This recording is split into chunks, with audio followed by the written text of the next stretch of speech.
Isipin ang huling pag-uusap mo sa isang taong malapit sa iyo. Hindi isang malaking usapan, basta normal na pang-araw-araw na palitan. Baka nagkukwento ka. Baka may nagtanong sa iyo. Ngayon, tanungin mo ang sarili mo. Nawala ba ang sinulid mo sa kalagitnaan? Nakalimutan mo ba ang punto na sinusubukan mong sabihin? Tiningnan ka ba ng kausap mo ng medyo kakaiba? Karamihan sa mga tao kapag naririnig ang salitang demensya ay agad na iniisip ang tungkol sa memorya. Nakakalimot ng pangalan, nakakalimot kung saan mo iniwan ang susi, nakakalimot ng mga appointment. At oo, ang pagkawala ng memorya ay maaaring bahagi nito. Pero narito ang halos walang nagsasabi. Sa maraming kaso, ang memorya ay hindi ang unang nawawala, hindi kahit malapit. Ang pinakaunang senyales ng demensya ay mga bagay na karamihan sa mga tao at kahit ilang doktor ay ganap na hindi napapansin. Isinisisi ito sa stress, sa kakulangan sa tulog, sa pagtanda lang. At sa oras na lumabas na ang mga problema sa memorya, maaaring tahimik ng taon-taon na umuunlad ang sakit. Ang ipapaliwanag ko ay maaaring baguhin ang paraan ng pag-unawa mo sa sarili mong utak. Dahil kung ikaw ay lampas 50, ito ang mga senyales na maaaring ipinapadala na ng katawan mo. At ang trahedya ay hindi ang sakit mismo. Ang trahedya ay ang pagpalampas sa panahon kung kailan maaaring may magagawa pa. Ito ay hindi tungkol sa takot. Ito ay tungkol sa pagpansin sa senyales bago ito maging krisis. Ako si Dr. Henry Cruz at sa channel na ito, ipinapaliwanag ko ang mga babala sa kalusugan sa simpleng wika, lalo na para sa mga lampas 50. Hindi ako nagtatakip mata. Hindi ako nagmamalabis. Binibigyan kita ng impormasyong kailangan mo para maprotektahan ang sarili mo at ang mga taong mahal mo. Kung gusto mo ng malinaw na paliwanag sa kalusugan, nang walang kalituhan, takot, o sobrang komplikadong medical na usapan, mag-subscribe kay Dr. Henry Cruz at pindutin ang like button. Iyon ang paraan para matuklasan ng mas maraming tao ang mga video na ito. Ngayon, ipapaliwanag ko kung bakit lubhang mapanganib na mali ang pag-unawa sa salitang demensya. Iniisip ng karamihan na ang demensya ay nangangahulugang nagsisimula kang makalimot at lalong lumala mula roon. Hindi iyon ganap na totoo. Sa katunayan, ang larawang iyon ay nawawala ang pinakamahahalagang unang kabanata. Narito ang tunay na nangyayari. Ang utak mo ay hindi lang isang kabinet para sa mga alaala. Ito ang sentro ng utos para sa lahat. Paano ka gumagalaw? Paano ka gumagawa ng desisyon? Paano mo binibigyang kahulugan ang nakikita ng mata at naririnig ng tainga? Paano mo kinokontrol ang emosyon? Paano ka lumalabas sa pamilyar na silid sa dilim? Kapag nagsisimula ang demensya, hindi palaging una itong umaatake sa kabinet ng memorya. Madalas itong nagsisimula sa ibang departamento, mga departamento na kumokontrol sa mga bagay na hindi mo man lang iniisip, nang may malay, mga bagay tulad ng paghusga sa lalim, regulasyon ng emosyon, pagpaplano at pagkakasunod-sunod, kamalayan sa espasyo, personalidad. At dahil walang nagsabi sa iyo na bantayan ang mga problema sa mga lugar na ito, pinababayaan mo ito. Isinisisi mo ito sa pagtanda, sa pagod, sa stress, at ang tunay na sanhi ay patuloy na umuunlad ng tahimik sa likod. Kapag naintindihan mo ito, nagiging mas malinaw ang larawan, at ang 5 senyales na tatalakayin ko ay ang mga madalas na hindi napapansin. Hindi dahil bihira ang mga ito, kundi dahil hindi nila ikinokonekta sa utak. Magsimula tayo. Senyales bilang 1, mga pagbabago sa paghusga sa lalim at espasyo. Isipin ito, abot mo ng kape sa mesa, pero mali ang pagtansya mo sa distansya, nabundol ng kamay mo ito, tumapo ng kape, o naglalakad ka sa pintuan at nabangga ang balikat mo sa frame, o sinusubukan mong lumabas sa bangketa, at masyadong maaga o huli ang paglapag ng paa mo. Ngayon, isipin kung ano ang sinasabi ng karamihan kapag nangyari ito. Madalas lang akong clumsy ngayon. Hindi ako nakatuon. Siguro lumalala na ang mata ko. At baka iyon lang talaga. Pero, narito ang maaaring nangyayari, at ito ang bahaging halos walang nakakaunawa. May bahagi sa likod ng utak na tinatawag na parietal lobe. Isa sa trabaho nito ay kunin ang nakikita ng mata at kalkulahin ang ugnayan sa espasyo. Gaano kalayo ang tasang iyon? Gaano kalapad ang pintuan? Gaano kataas ang hakbang? Patuloy itong gumagawa ng geometry ng hindi mo iniisip. Sa ilang uri ng maagang demensya, lalo na ang tinatawag na posterior cortical atrophy Ang bahaging ito ay nagsisimulang humina bago pa maapektuhan ang sentro ng memorya. Maayos ang mata. Hindi nagbago ang reseta ng salamin. Pero hindi na tama ang pagproseso ng utak sa impormasyon mula sa paningin. Isipin mo ito ng ganito. Isipin na may security camera system sa bahay mo.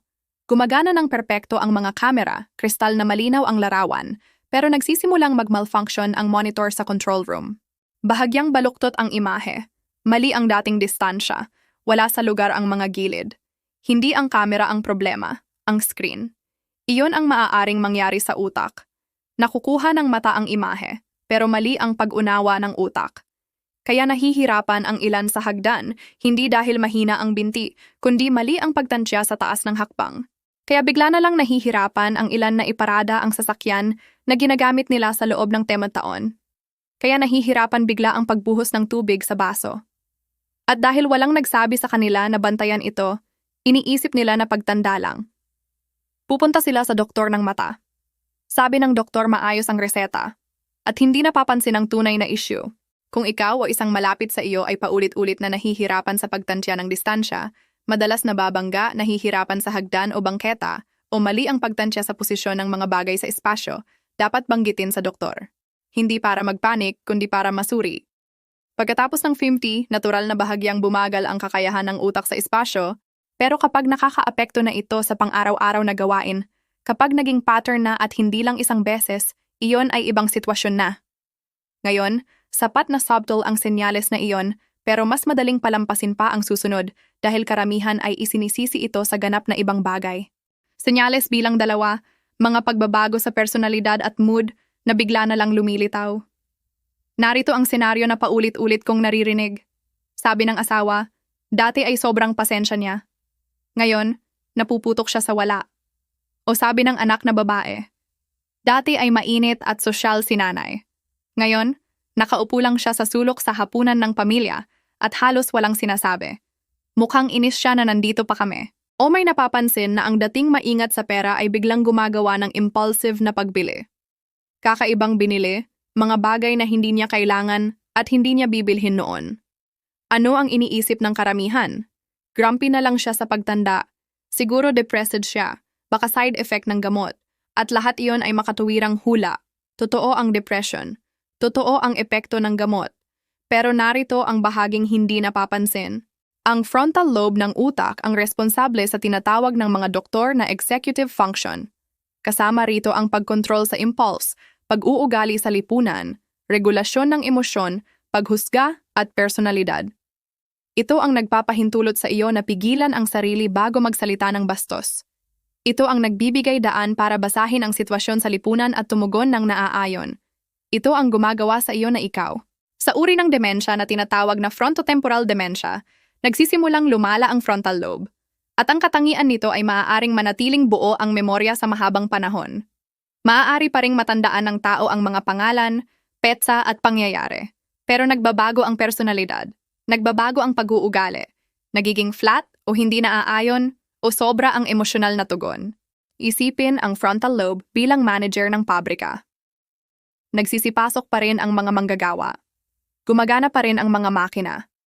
Pero ang manager na nagpapanatili ng ayos, gumagawa ng desisyon, nagpapanatili ng disiplina, wala na siyang ginagawa. Kaya patuloy ang produksyon ng pabrika, pero mali na ang lumalabas sa paraang mahirap matukoy. Ito ang dahilan kung bakit ang frontotemporal dementia ay isa sa pinakamadalas na mali ang diagnosis sa maagang yugto.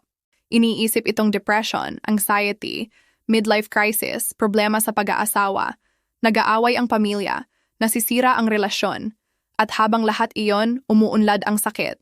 Narito ang dapat bantayan. Hindi isang masamang araw, lahat ay may masamang araw. Ang mahalaga ay patuloy at hindi katulad ng dati na pagbabago. Hindi na kumikilos ang tao tulad ng dati at walang malinaw na dahilan mula sa buhay. Walang malaking pagkawala. Walang malaking stress. Walang pagbabago sa gamot. Basta unti-unting pagkasira ng mga katangian ng personalidad na nag-define sa kanya. Kung nangyayari iyon, hindi ito dapat balewalain. Dapat dalhin sa doktor na nakakaunawa sa neurology. At narito kung bakit ito napakahalaga. Pagkatapos ng 50, mas kaunti na ang reserba ng utak. Ang mali na maaaring mabalanse ng utak sa 40, maaaring hindi na sa 65. Ang maagang pagkilala ay hindi nagpapabalik ng sakit, pero binubuksan ang pinto para sa pagpaplano, suporta, gamot na maaaring pabagalin ang pag-unlad, at pag-unawa sa nangyayari sa halip na sisihin ng tao. Huwag pa lumaktaw dahil ang susunod na senyales ay madalas kong nakikita sa mga lampasiksita at halos palagi itong mali ang isinisisi. Senyales bilang 3, pagkawala ng kakayahang sundan ang pagkakasunod-sunod o tapusin ang pamilyar na gawain. Nakatago ito sa harapan. Ang taong nagluto ng parehong recipe sa loob ng 30 taon, biglang hindi na masundan ang mga hakbang ng maayos. Malagay ang sangkap sa maling oras. Nakalimutan buksan ang oven. Inihanda ang lahat ng sangkap at tumayo na lang sa kusina na mukhang nalilito kung ano ang susunod. O isipin ito, ang dating namamahala sa mga bayarin sa bahay ay nagsisimulang magkamali. Hindi malalaking mali sa una. 2 beses na ipalabas ang bayad, na i-file ang bill nang hindi nabayaran. Hindi balanse ang checkbook at sa halip na ayusin, iniwan na lang. O ang dating nakakapagbihis ng mag-isa ay nagsisimulang magsuot ng damit sa maling pagkakasunod. Shirt sa ibabaw ng jacket, 2 magkaibang sapatos. Ano ang sinasabi ng karamihan? Distracted lang siya. Marami siyang iniisip. Senior moment lang. Ipaliwanag ko kung ano talaga ang maaaring nangyayari. May sistema ang utak para sa sequential processing. Ito ang kakayahang hawakan ang serye ng mga hakbang sa isip at isagawa ng tama ang pagkakasunod. Hakbang 1, tapos hakbang 2, tapos hakbang 3. Kinokontrol ito ng network na kinasasangkutan ng frontal lobe at koneksyon sa iba't ibang bahagi ng utak. Kapag nagsimulang masira ang network na ito, buo pa rin ang mga piyesa. Alam pa rin ng tao kung ano ang itlog. Alam pa rin kung ano ang kawali. Alam pa rin kung ano ang ginagawa ng kalan. Pero nabibigo ang kakayahang ayusin ang mga piyesa sa lohikal na pagkakasunod. Iba ito sa pagkalimot ng salita o malaglag ang susi. Ito ang pagbagsak ng proseso, hindi isang piraso ng impormasyon. At ito ay isa sa pinakaunang functional na senyales ng cognitive decline na lumalabas sa totoong buhay, madalas bago pa mag-flag ng problema ang anumang memory test. Narito ang analogy. Isipin na sinusundan mo ang GPS papunta sa destinasyon na napuntahan mo na ng daan-daan beses. Karaniwan, hindi mo na kailangan ng GPS. Alam mo ang ruta. Pero isang araw, biglang nagbibigay ang GPS ng instruction sa maling pagkakasunod. Lumiko kaliwa bago mo pa narating ang intersection. Kunin ang exit ng highway na nalagpasan na. May lahat pa rin ng tamang impormasyon ang GPS. Kilala nito ang mga kalye. Kilala nito ang destinasyon. Pero sira ang sequencing. Iyon ang nangyayari sa utak kapag nasira ang network na ito. Ngayon, bakit mapanganib na palampasin ito? Dahil hindi mukhang nalilito ang tao sa paraang inaasahan mo. Hindi siya naliligaw or disoriented. Nakaupo siya sa sariling kusina, lugar na kilala niya sa loob ng dekada. Hindi lang niya maayos na isama ang mga hakbang. At dahil mukhang normal na pagkakamali, walang nag-a-alarm. Kung napapansin mo ang pattern na ito, sa sarili man or sa taong iniintindi mo, huwag ipaliwanag na lang. Dalhin sa doktor. Tiyaking banggitin ang pattern. Huwag lang sabihin, naging makakalimutin siya. Sabihin na hindi na niya masusundan ang mga hakbang ng mga gawaing ginawa niya sa loob ng taon-taon. Mahalaga ang pagkakaiba na iyon para sa diagnosis. Ngayon, bago magpatuloy, may mahalagang sasabihin ako. Hindi nangangahulugan ito na bawat pagkakamali sa kusina ay demensya. Lahat ay nasusunog ng tinapay minsan. Ang mahalaga ay ang pattern, ang dalas, ang pag-unlad. Isang masamang araw ay hindi diagnosis. Ang patuloy na paglala ay senyales. Ang susunod na senyales ay kinasasangkutan ng bagay na iniisip ng karamihan na bahagi ng ibang parte ng katawan at ang maling direksyon na iyon ang dahilan kung bakit ito hindi napapansin. Senyales bilang 4, mga pagbabago sa paraan ng paglalakad at balanse na hindi sanhi ng problema sa joints o muscle. Bigyang pansin ng mabuti ito. Napapansin mo na ang isang malapit sa iyo ay naglalakad na ng iba. Mas maikli ang mga hakbang. Bahagyang nagsa-shuffle. Mukhang hindi gaanong matatag, lalo na kapag lumiliko. Baka nagsimula ng humawak sa muebles habang lumalabas sa bahay. Baka nag-aatubili sa pintuan o nababalisa sa hindi pantay na lupa. Ang unang hinala ay halos palaging pareho. Sa tuhod niya, sa balakang niya, arthritis lang. Kaya pupunta sila sa doktor ng buto, kukuha ng x-ray. Baka may makitang arthritis dahil pagkatapos ng 60, halos lahat ay mayroon. Gagawin ang plano sa paggamot. Physical therapy, baka brace, baka gamot na anti-inflammatory. pero hindi bumubuti ang paglalakad. Sa katunayan, unti-unti itong lumalala. Narito ang maaaring tunay na nangyayari. Ang paglalakad ay hindi lang gawain ng binti. Gawain ito ng utak. Bawat hakbang ay nangangailangan ng koordinasyon ng balanse, kamalayan sa espasyo, motor planning, at real-time na pagsasaayos. Natatanggap ng utak ang signal mula sa paa, panloob na tainga, mata, at kalamnan, at pinoproseso ang lahat ng sabay para mapanatili kang patayo at pasulong. Kapag nagsimulang lumala ang white matter ng utak, na siyang wiring na nag-uugnay sa iba't ibang bahagi, isa sa unang naaapektuhan ay ang gait. Ang medikal na tawag ay gait apraxia, at nangangahulugan ito na nawawala ng utak ang kakayahang magplano at isagawa ang komplikadong motor sequence ng paglalakad, kahit kaya pa ng binti, joints, at muscle. Isipin mo ng ganito. Isipin ang lungsod na may perpektong sistema ng kalsada, maayos ang asfaltado. Gumagana ang traffic lights, pero nagsisimulang corrode ang mga underground cable na nag-uugnay sa control center sa lahat ng intersection. Maayos ang mga kalsada, pero hindi maayos na nakakarating ang mga signal. Kaya nagsisimulang maging erratic ang trapiko. Humihinto ang sasakyan kapag dapat tumuloy. Nagkakagulo ang intersection, hindi dahil sira ang kalsada, kundi dahil nabibigo ang sistema ng utos. Iyon ang magagawa ng white matter disease sa paglalakad, at narito ang mahalagang punto. Sa ilang kaso, lumalabas ang mga pagbabago sa gait bago pa ang anumang kapansin-pansin na problema sa memorya. Isa ito sa pinakaunang pisikal na senyales na may stress ang utak. Pero dahil lahat, kasama ang maraming doktor, ay default na sisihin ang joints at muscle, hindi napapansin ang koneksyon sa utak. Ano ang dapat bantayan? Shuffling steps na walang tiyak na problema sa joints, pagtaas ng kawalan ng balanse, lalo na sa pagliko, hirap sa pagsisimula ng paglalakad o paghinto kapag gumagalaw na. Pakiramdam na nakadikit sa sahig ang paa. Madalas na malapit sa pagkahulog o aktwal na pagkahulog na walang malinaw na dahilan. Kung may pattern na ganoon, at hindi ganap na ipinaliliwanag ng orthopedic check-up, makatuwirang humingi ng neurological evaluation. Hindi ito tungkol sa pagdiagnose sa sarili. Ito ay tungkol sa pagsiguro na ang tamang tanong ay itatanong. Pagkatapos ng 50, ang panganib sa pagkahulog ay isa sa pinakamalalang banta sa kalusugan at kalayaan. Ang baling balakang sa tshemema ay maaaring magbago ng buhay. At kung neurological ang sanhi sa halip na orthopedic, walang gamot sa tuhod ang makakayos sa problema sa paglalakad. Mali ang diagnosis ay humahantong sa mali na paggamot at naantala ang tamang diagnosis. Ngayon, ang ikalimang senyales ang pinakanagulat sa mga tao dahil parang napaka-ordinaryo kaya halos walang mag-uugnay nito sa utak. Senyales bilang 5, unti-unting pag-withdraw mula sa mga komplikadong gawain na nakamaskara bilang kagustuhan. Tahimik ito. Hindi ito nag-aanunsyo.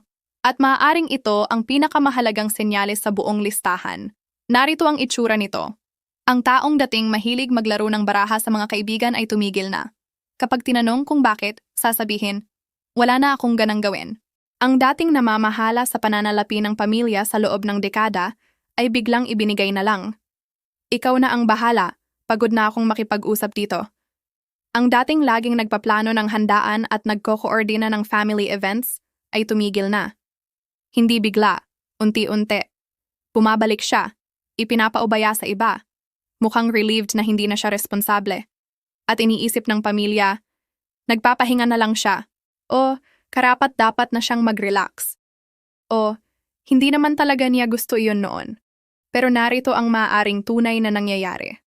Ang mga komplikadong gawain tulad ng paglalaro ng baraha, pamamahala sa pananalapi, pagluluto para sa grupo, o pagpaplano ng event ay nangangailangan ng cognitive load management. Dapat hawakan ng utak ang maraming impormasyon ng sabay, gumawa ng desisyon, ayusin ang plano habang ginagawa, at panatilihin ang atensyon sa mahabang panahon. Kapag nagsimulang mawala ng kapasidad ang utak sa mga lugar na ito, nagiging nakakapagod ang gawain, hindi pisikal, kundi mental. Huminto na itong maging enjoyable dahil naging overwhelming. Hindi na masusundan ng tao ang bilis ng laro ng baraha. Hindi na matutrack ang lahat ng bill at due dates. Hindi na makokoordina ang timing ng multi-dish meal. Pero hindi nila sinasabi, nahihirapan ako sa pag-iisip? Sinasabi nila, wala na akong gana, dahil ganoon ang pakiramdam. Naging stressful na ang gawain sa halip na kasiya siya at ang pinakamadaling solusyon ay itigil na lang. Hindi ito katamaran. Hindi ito depression. kahit maaaring magmukhang katulad. Ito ang tahimik na pag-withdraw ng utak mula sa mga gawaing hindi na nito makaya, at ang tao ay nagbibigay katwiran bilang pagbabago sa kagustuhan. Isipin mo ng ganito. Isipin na nagdadala ka ng backpack. Sa loob ng taon, 10 libra lang ang bigat at halos hindi mo napapansin. Pero sa paglipas ng panahon, walang nagsasabi sa iyo, may nagdagdag ng bigat. 15 na libra, 20, 30. Sa huli, tumigil ka ng mag-hike, hindi dahil ayaw mo sa hiking, kundi dahil naging hindi na mabata ang backpack. At kung walang nakakaalam na lumakas ang backpack, iniisip na lang nila na nawalan ka ng interes sa hiking. Iyon ang pakiramdam ng cognitive decline mula sa loob. Hindi palaging alam ng tao kung bakit mas mahirap ang mga bagay. Alam lang nilang iwasan na ito. Ano ang nagiging mapanganib na palampasin ang senyales na ito ay madalas itong mukhang makatuwirang pagbabago sa pamumuhay. Pagre-retiro, pagpapasimple, pag-enjoy sa tahimik na buhay. At minsan iyon talaga. Pero kapag ang pag-withdraw ay mula sa mga gawaing nangangailangan ng mental complexity at nangyayari sa maraming aspeto ng buhay at mukhang hindi lang relaxed ang tao, kundi relieved na nakatakas sa mga gawaing iyon, ang pattern na iyon ay dapat tingnan ng mabuti. Narito ang dapat gawin. Huwag kontraing agresibo ang tao. Huwag sabihin, sa tingin ko may demensya ka.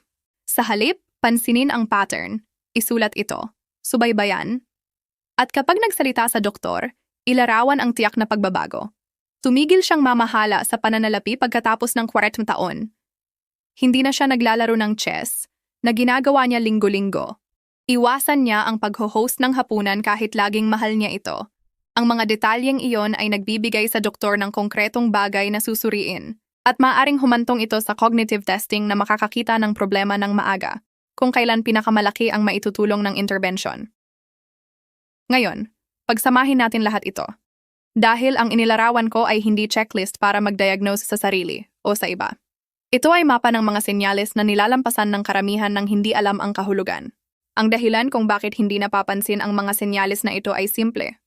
Sanay na tayong iugnay ang demensya sa isang bagay lang, pagkawala ng memorya. At habang bahagi ng larawan ang problema sa memorya, madalas ito ay mas huling kabanata, hindi ang unang pahina.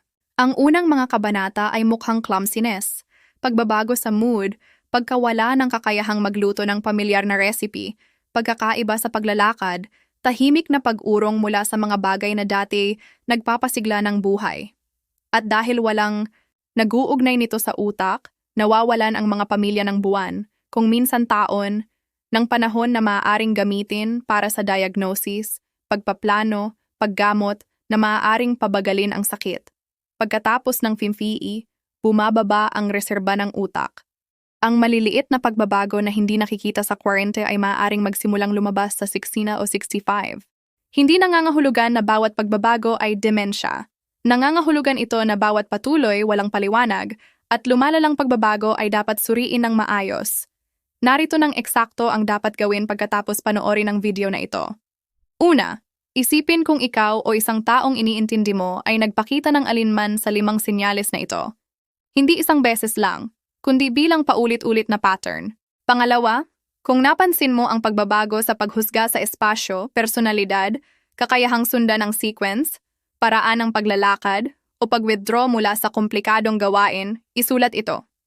Tiyak na mga halimbawa, petsa kung maaari, dalas. Pangatlo, dalhin ang mga tala sa doktor, hindi malabong reklamo, tiyak na mga pattern. Nagsimula ito sa ganitong panahon at lumala. Pang-apat, tanungin kung angkop ang cognitive evaluation o referral sa neurologist. Hindi ka nagdi-diagnose, nagtatanong ka ng tamang tanong. Pang-5, huwag maghintay na ang pagkawala ng memorya ang dahilan para kumilos. Sa oras na halatang apektado ang memorya, maaaring taon na ang nakalipas na umuunlad ang sakit. At kung bigla, malubha o kasama ng mga senyales tulad ng kalituhan, hirap magsalita, panghihina sa isang bahagi ng katawan, matinding sakit ng ulo, o pagkawala ng malay, humingi agad ng urgent na tulong medikal. Iba iyon at nangangailangan ng emergency na atensyon. Ang video na ito ay para sa edukasyon at pag-unawa. Ang sitwasyon mo ay tiyak sa iyo, kaya gamitin ito bilang simula para sa totoong usapan sa doktor mo. Walang nilalaman sa video na ito ang pumapalit sa personal na medikal na pagsusuri. Kung naging mas madaling unawain ng video na ito ang komplikadong paksa sa kalusugan, mag-subscribe kay Dr. Henry Cruz, Pindutin ang like button at isulat ang edad mo sa comments para malaman ko kung sino ang tinutulungan ng impormasyong ito. Ang pag-share nito sa taong iniintindi mo ay maaaring ang bagay na makakatulong sa kanya na mapansin ang nakalampas niya. Kita tayo sa susunod.